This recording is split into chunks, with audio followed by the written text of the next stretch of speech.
Hey everyone, welcome back to the channel. Today, we're diving into a really important topic for all Toyota Supra MK3 owners and fans. The most common problems with this car and how you can deal with them. Now, as you know, the MK3 Supra is an absolute legend. It's a car that many people love for its style, comfort, and potential for performance. But, like any classic, it comes with its fair share of issues. So in this video, we're going to break down the most common ones, talk about why they happen, and go over some solutions that owners, including myself, have used. Make sure to stick around until the end because I want to hear your experiences too. Let's jump right in. Now let's talk about something less mechanical but still annoying: leaky hatch seals. Over time, the rubber around the hatch deteriorates and water can seep into the trunk area. That's why when you are buying a Supra, be sure to check for rust in the spare tire compartment. This leak can lead to rust, as we said, mold, and just a bad smell inside the car. Luckily, the fix is simple. Replace the hatch seal with a new one. It's not an expensive repair, but it makes a big difference in keeping your MK3 clean and dry. Moving on, we have knock sensor failures. The knock sensors on the MK3 are very sensitive, and when they go bad, they can cause false signals to the ECU. This often results in power loss or the engine going into limp mode. The solution here is replacing the sensors or checking the wiring harness, since the connectors often get brittle over time.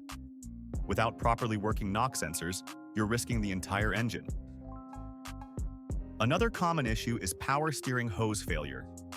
The high-pressure hose in particular tends to leak after decades of heat cycles, having in mind that the first MK3s can be 40 years old. When this happens, you'll notice fluid on the ground, or a whining noise from the steering pump.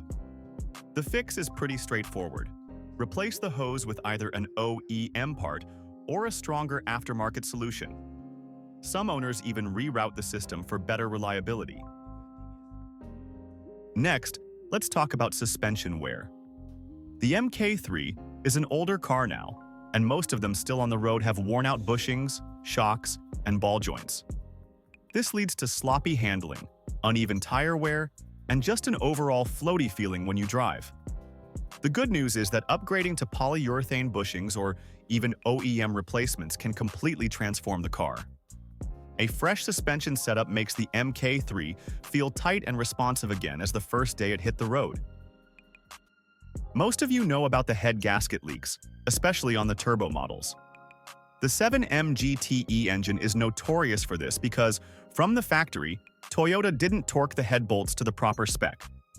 Over time, this causes the head gasket to fail, leading to overheating, coolant leaks, and in some cases even engine damage. The fix? Many owners go with a metal head gasket and ARP head studs torqued down properly. It's not cheap, but it's the best long-term solution if you want reliability. Many owners already did this, so if you got an older Supra, there's a big chance that this issue has been solved in the past. And finally, one more common issue is heater valve failure. This part controls the flow of coolant to your heater core, and when it fails, you'll either lose heat in the cabin or end up with coolant leaks. Common causes include internal wear, corrosion, debris from poor quality coolant, or a stuck valve preventing hot coolant from reaching the heater core. To diagnose, warm the engine, set the heat to max, and feel the heater control valve's hoses. If the outlet hose is significantly cooler than the inlet, the valve is likely stuck closed. A failing heater valve requires replacement to prevent engine overheating and restore cabin heating. The best fix is to replace the valve, and some owners even upgrade to stronger aftermarket options. It's one of those little things that can make a big difference in comfort, especially if you drive your Supra year-round. So those are some of the most common problems with the Toyota Supra MK3 and some ways to fix them. Now I want to hear from you. If you own a Supra MK3, what problems have you run into? How did you fix them? Drop your stories in the comments because sharing our experiences helps keep these cars alive and on the road. If you enjoyed this video and found it helpful, make sure to hit that like button, subscribe for more Supra content, and turn on notifications so you don't miss future uploads. Thanks for watching, and I'll see you in the next one.